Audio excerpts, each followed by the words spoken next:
Oh, Phil, thank you so much for hanging out with me. Phil Knox, you have been coming to Spring Harvest for a long time. How did you get involved? And tell me a bit of your story with Spring Harvest. Yeah, so I first came when I was a little boy, probably about 7 years old, and I was in Yellow 2.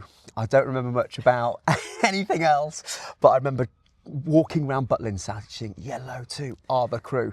Had these amazing leaders, and I remember that first time actually was the first time I got really serious about the Bible. Yeah. So I grew up in a house really passionate about the Bible. I think my parents desired for me to really love Jesus, but I really remember taking my Bible to every session as a 7-year-old and really being encouraged to really get into the Bible. That was my first starting point of Spring Harvest. As a young person, came as a teenager, we came with our youth group, and I think for us, we went to quite a small church in Birmingham on a council estate growing up, and I remember coming as a teenager just thinking, wow, there are so many other teenagers like me. And I remember it was the kind of era of the Worldwide Message Tribe and Delirious. And I remember kind of really euphoric worship moments, probably for the first time here at Spring Harvest. We'd bounce around, and just that kind of energetic, breathless worship that is part of that encounter, I think, that is so important as a teenager. So that was really important. And remember also seeing lots of young people becoming Christians around me, but also leaders who believed in me. So a few years ago, I remember bumping into my small group leader from when I was 13 at Spring Harvest. And I really remember him. And he's now a church leader. And I got this opportunity to go up to him and say, you will not remember me, because I think the last time you saw me, you look similar, but I was 13. And I got a chance to say, you had a profound impact on my spiritual life at Spring Harvest. So that was that. And then when I was a student, I volunteered here on the youth team, on the base team. Okay. And a sort of friend of mine called me up and said, would you be up for kind of being kind of on the evangelism team, taking young people who are on the kind of edge of the venue for like a Burger King or to the beach and just chatting to them about Jesus. And we as a team, we would just be on the fringe running something called the base in the evening, where young people would go. And we just saw young people that week who were miles away from Jesus at the beginning of the week encounter him, and actually our aim was to get them into the main sessions, and by the end of the week they were really encountering Jesus. That was extraordinary. Wow. My next chapter in my Spring Harvest story was being invited when I first started in ministry. I worked for Youth for Christ and was invited to oversee the 11 to 14s programme here. And we had just the best fun, Joe. We would just come up with these crazy programmes of amazing games. We worked with extraordinary volunteers and worship leaders and Bible teachers.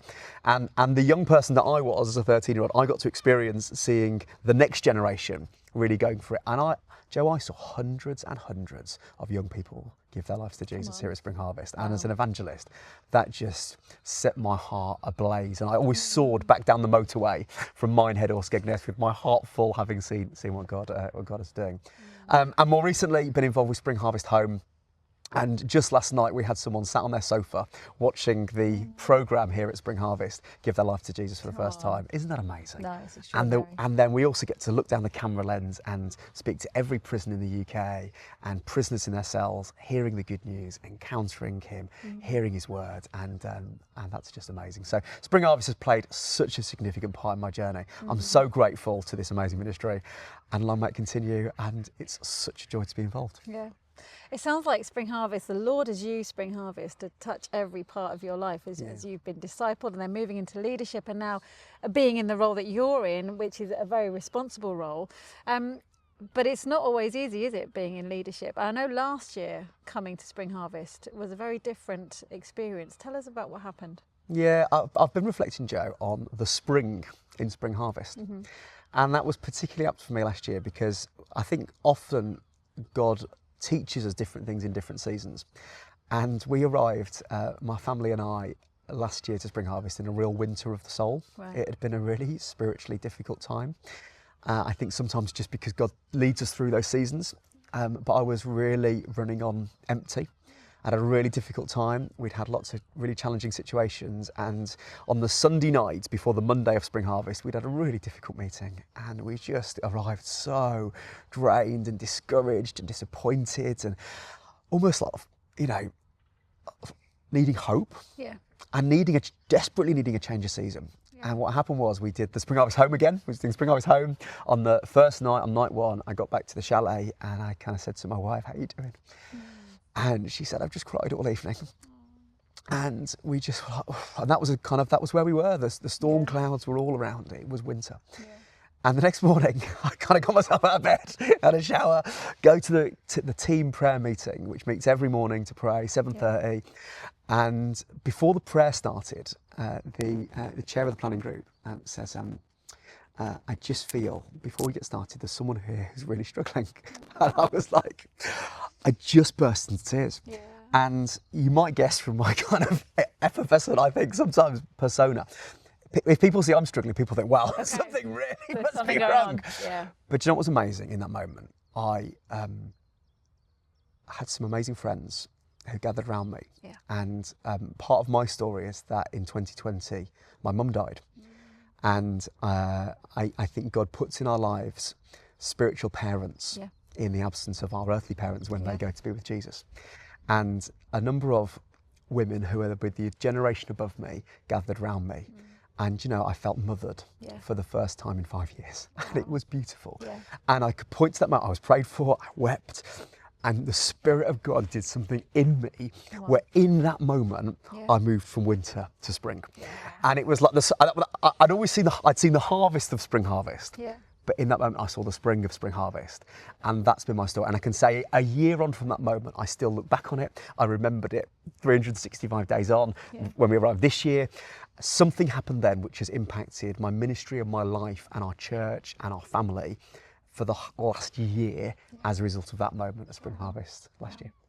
I love that, because sometimes you think about Spring Harvest as a place of high energy and excitement and salvation and all those wonderful things that we know it's for, but it's also a place of healing and restoration and redemption and resourcing for the next season.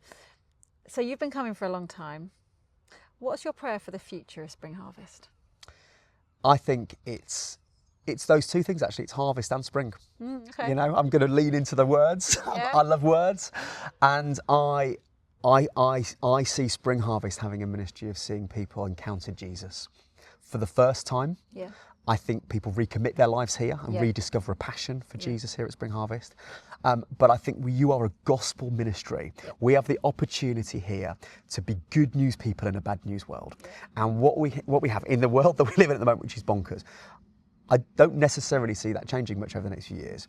But Spring Harvest will continue to be the good news, which is the antidote to the bad news we see in our news feeds at the moment. We will continue to see people's lives transformed here.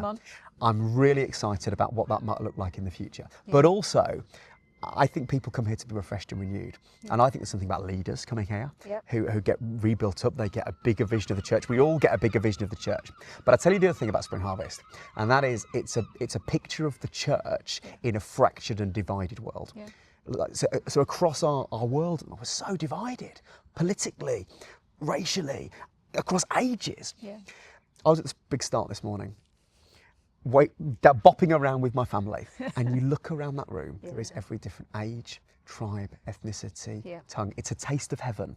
But Spring Harvest ministry and bringing the tribes and denominations and stories together plays such a significant part in the landscape of the UK at the moment. And that's what I see as the future of Spring Harvest. Oh, Phil Knox, thank you for sharing your Spring Harvest story.